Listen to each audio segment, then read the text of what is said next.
Hello बच्चों, good morning, नमस्ते। तो हम आज बात करेंगे जो पेनिनसुलर ड्रेनेज सिस्टम है उसके बारे में। ऑलरेडी मैंने आपको जो नॉर्दर्न ड्रेनेज सिस्टम था उसके बारे में पढ़ा चुका हूं, जिसमें आपने स्पेशली देखिए ये पूरा का पूरा जो है ये नॉर्दर्न ड्रेनेज सिस्टम है। इस नॉर्दर्न ड्रेनेज सिस्टम में आपने पढ़ा था इंडस ड्रेनेज सिस्टम। मैंने आपको बताया था कि इंडस ड्रेनेज सिस्टम जो इंडस है वो इधर से तिब्बत रीजन से निकलती है, कैलाश रेंजेस से, और इंडिया से दमचौक से इंटर होती है और चिल्लास से निकलती है। यहाँ पर इसके अंदर श्योक, नुब्रा, गिलगित ये सभी नदियां इसके अंदर मिलती है, इसकी ट्रिब्यूटरीज हैं। फिर ये वेस्टर्न में फ्लो करती है, पाकिस्तान में चली जाती है, जहां पर इसमें काबुल, स्वात रिवर और खुर्रम रिवर ये सब मिलती हैं। और मथानकोट के पास इसमें अदर जो मेन ट्रिब्यूटरीज है जैसे सतलज है, झेलम है, चिनाब है, रावी है, ब्यास है, ये इसमें मिल जाती हैं और वापस ये कराची के पास में जाके अरेबियन सी में गिर जाती है। तो हमने पहले पढ़ा था इंडस ड्रेनेज सिस्टम का। दूसरा हमने पढ़ा गंगा ड्रेनेज सिस्टम को।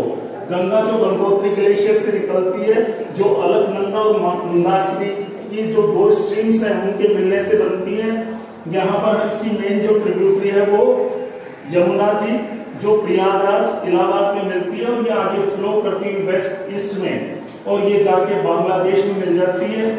और फिर बांग्लादेश में जाकर ये बे ऑफ बंगाल में ड्रेन कर देती है, अपने वाटर को डिस्चार्ज कर देती है। इसी ड्रेनेज सिस्टम में एक इधर से नदी जो कैलाश मानसरोवर रेंजेस है वहीं से मानसरोवर के पास से निकलती है, जिसको सेंको रिवर बोला जाता है, जो इधर से आती है और नामचा बरुआ, ये नामचा बरुआ अरुणाचल प्रदेश में है, वहां से इंडिया में एंटर होती है। और इसमें अदर लोहित है, दिबांग है, दिहांग है, सबनश्री है, धनश्री है, ये सारी नदियां ट्रिब्यूटरी जिसमें मिलती हैं। और ये ब्रह्मपुत्र के नाम से एंटर होती है इंडिया में, और ये ब्रह्मपुत्र ड्रेनेज सिस्टम का निर्माण करती है। और ये आगे जाके बांग्लादेश में जमुना के नाम से मिल जाती है गंगा में, और फिर ये समा जाती है किसमें, बे ऑफ बंगाल में। इस तरह से हमने ये नॉर्दर्न के पढ़े थे। इनका मेन सोर्स जो था, मेन जो सोर्स था वो सोर्स था ग्लेशियर। अब हम पढ़ रहे हैं पेनिनसुलर रिवर्स को। पेनिनसुलर रिवर्स जो आप देख रहे हो, पेनिनसुला का मतलब होता है ऐसा लैंड जो तीन ओर से पानी से घिरा होता है। A land mass surrounded by three side by water, यानी तीन साइड से जो पानी से कवर्ड एरिया होता है उसको पेनिनसुला बोलते हैं। और ये जो आप देख रहे हो पेनिनसुला, यहाँ पर जो बहने वाली जो मेन रिवर्स हैं, जो मेन ड्रेनेज हैं, उसके बारे में हम स्टडी करेंगे। उनको बोलते हैं पेनिनसुलर ड्रेनेज सिस्टम। अब ये देखिए, पानी का नेचर होता है, पानी की प्रकृति होती है कि पानी अपने स्लोप के अकॉर्डिंग बहता है। जिधर स्लोप होता है उधर बहता है। तो आपको मैंने ऑलरेडी में पढ़ा चुका हूं, जब हमने पढ़ा था प्लेटू रीजन्स, तो हम देखते हैं कि ये प्लेटू रीजन है, इसका स्लोप इस ओर है, यानी इस साइड में है। इसलिए पेनिनसुलर रिवर्स है, मोस्टली रिवर्स है, वो ड्रेन कर जाती है बे ऑफ बंगाल में। ओके, यहाँ पर बहने वाली मोस्टली रिवर्स है वो बे ऑफ बंगाल में ड्रेन करती है, जब कुछ इंपोर्टेंट नदी हैं जो बे ऑफ बंगाल की बजाय वो अरेबियन सी में ड्रेन करती है। हम आज इन्हीं के बारे में पढ़ेंगे, इन नदियों के बारे में पढ़ेंगे। पहले मैं आपको मैप से बता दूं, ये जो नदी इधर की साइड में है रिवर, इसको बोलते हैं महानदी। ये महानदी है, ओके, और ये जाके गिरती है किसमें, बे ऑफ बंगाल में। और इधर गिरने वाली सभी नदियां हैं वो स्पेशली जब ओशियन में मिलती हैं उससे पहले डिस्ट्रीब्यूटरीज में कन्वर्ट हो जाती हैं, अलग अलग चैनल्स में कन्वर्ट हो जाती हैं, और यहाँ पर ये डेल्टा बनाती हैं। जैसे यहाँ पर आपने देखा गंगा ब्रह्मपुत्र नदी डेल्टा बनाती है, इसी तरीके से ये डेल्टा बनाती है। यहाँ पर कुछ वाटर लेक्स हैं जिनको सोल्ट वाटर लेक्स बोलते हैं, जैसे पुलिकट लेक है, कोलुगु लेक है। ओके, ये कुछ लेक्स हैं जिनको हम सोल्ट वाटर लेक्स भी बोलते हैं। इस तरीके से ये महानदी है, ये आके इसमें बे ऑफ बंगाल में गिरती है। उसके बाद में हमने देखा कि ये गोदावरी है, ये गोदावरी नदी है जो पेनिनसुलर रिवर का सबसे बड़ा ड्रेनेज सिस्टम है, और इसी वजह से इसको बोला जाता है दक्षिण की गंगा, यानी साउदर्न गंगा के नाम से इसको जाना जाता है, क्योंकि ये बहुत बड़ा ड्रेनेज सिस्टम है साउदर्न रिवर्स का। इसके बाद में इसके अंदर देखिए आप, इसके अंदर कुछ ट्रिब्यूटरीज है जो गोदावरी में आके मिलती है, इसमें मांझरा, इसके साथ साथ आप देखेंगे पेनगंगा, वेनगंगा, ये इसमें आके मिलती है। उसके बाद में हम नीचे चलते हैं तो हमें मिलती है कृष्णा रिवर। कृष्णा रिवर और इसकी सहायक जो नदियां हैं, इसकी ट्रिब्यूटरीज है, वो तुंगभद्रा और भीमा रिवर है जो इसमें आके मिलती है, और ये भी ड्रेन कर जाती है किसमें, बे ऑफ बंगाल में। इसके बाद में जो अदर इंपॉर्टेंट एक रिवर आती है जिसको बोलते हैं कावेरी, ये कावेरी रिवर है, ये जाके ये भी किसमें गिरती है, ये भी बे ऑफ बंगाल में गिरती है। और ये पैनार रिवर, पैनार रिवर एक छोटी नदी है जो जाके गिरती है। इसके अलावा आप देखेंगे ये सभी नदियां हैं फ्लो के अकॉर्डिंग जाके किसमें गिरती है, बे ऑफ बंगाल में। इसके अपोजिट दो नदियां हैं, इसके अपोजिट दो नदियां हैं जो जाके गिरती है किसमें, अरेबियन सी में। अब भाई अरेबियन सी में गिरती है तो ये स्पेशली किससे होके गिरती हैं, रिफ्ट वैली। रिफ्ट वैली क्या होती है मैं आपको बताना चाहूंगा, इसको बोलते हैं भ्रंश घाटी। रिफ्ट वैली को क्या बोलते हैं, भ्रंश घाटी, भ्रंश, रिफ्ट वैली। रिफ्ट वैली क्या होता है, मान लीजिए कोई चट्टान है, कोई प्लेट है, ऐसी कोई प्लेट है, उसमें फॉल्ट पड़ जाता है, भ्रंश आ जाते हैं, और भ्रंश आने की वजह से उसका एक हिस्सा क्या हो जाता है, सबडक्शन में चला जाता है, नीचे चला जाता है। जैसे ये भ्रंश आने से इस प्लेट की स्थिति ये हो जाती है,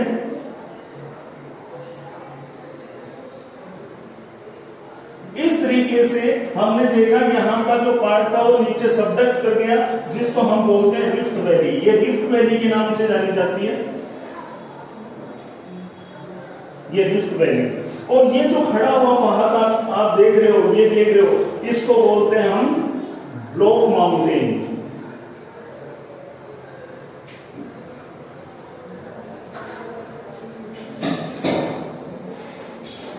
ये ब्लॉक माउंटेन्स है। तो हम ये जो दो नदियां देख रहे हैं जो अपने स्लोप के अपोजिट जाके अरेबियन सी में गिरती हैं, तो ये रिफ्ट वैली के थ्रू गिरती हैं। ये रिफ्ट वैली है, इस रिफ्ट वैली के थ्रू अपोजिट डायरेक्शन में जाके अरेबियन सी में गिरती है। अब यहां पर आपको मैं बताऊं,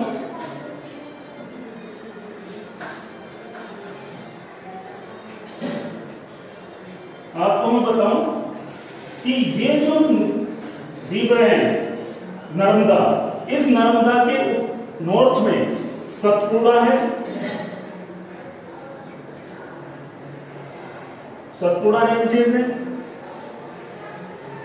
और बीच से निकलती है नर्मदा, और इसके साउथ में है विंध्या।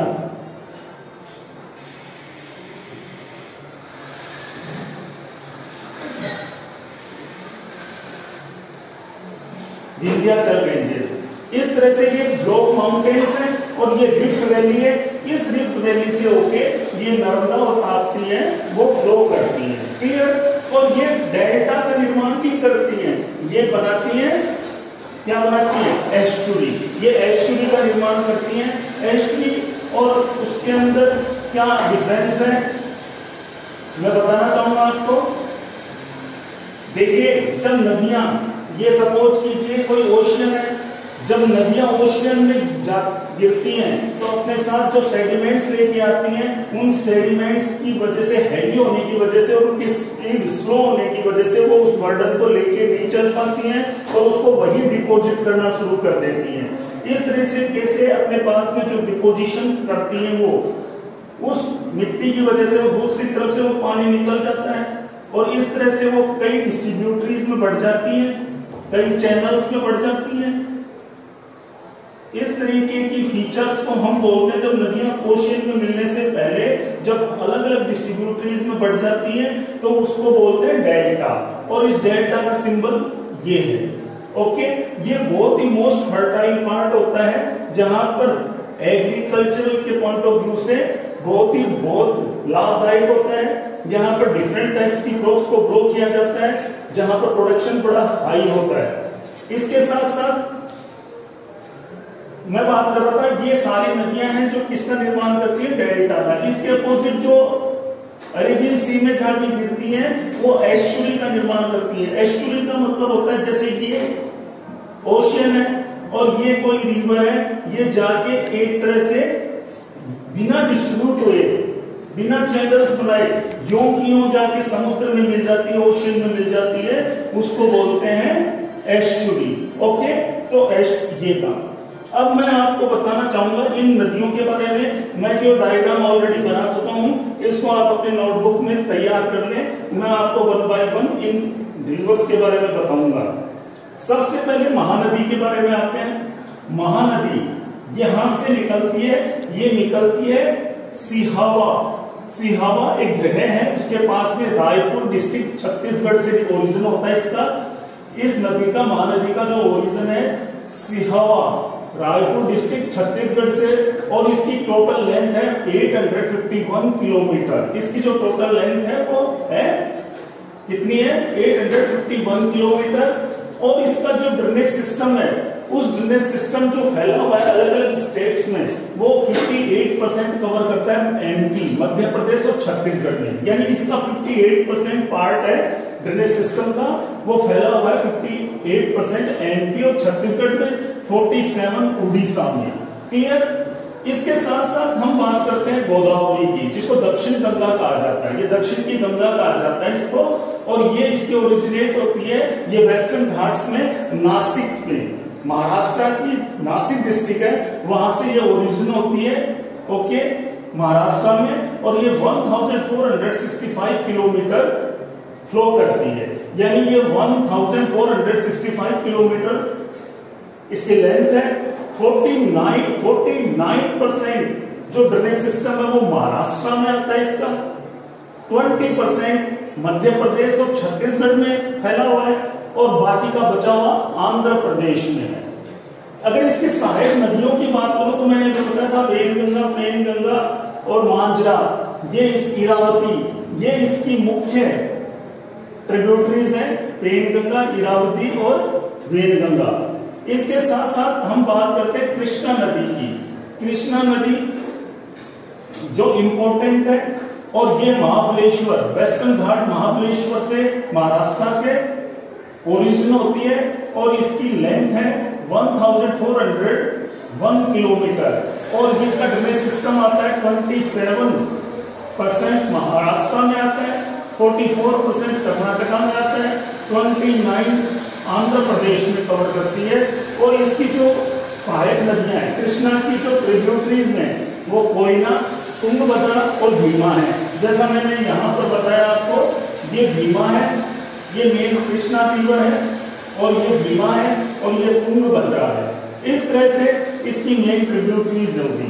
कावेरी जो अदर इंपॉर्टेंट रिवर है, ड्रेनेज सिस्टम है साउदर्न रिवर्स का, पेनिनसुलर रिवर्स का, तो कावेरी का जो ओरिजिन होता है वो भी मोस्टली वेस्टर्न घाट से होता है, और ये मोस्टली आप देख रहे हैं जितनी भी नदियां हैं करीब करीब वेस्टर्न घाट से ही ओरिजिनेट होती हैं, और इनका मेन सोर्स होता है रेनफॉल। ओके, जो मानसूनी रेनफॉल होता है उसकी वजह से इनके अंदर पानी होता है। ये कावेरी नदी है, ये कावेरी रिवर है, ये ओरिजिनेट होती है ब्रह्मगिरी हिल्स से, कर्नाटका में ब्रह्मगिरी हिल्स है, वहां से इसका ओरिजिनेशन होता है, और इसकी लेंथ है 800 किलोमीटर।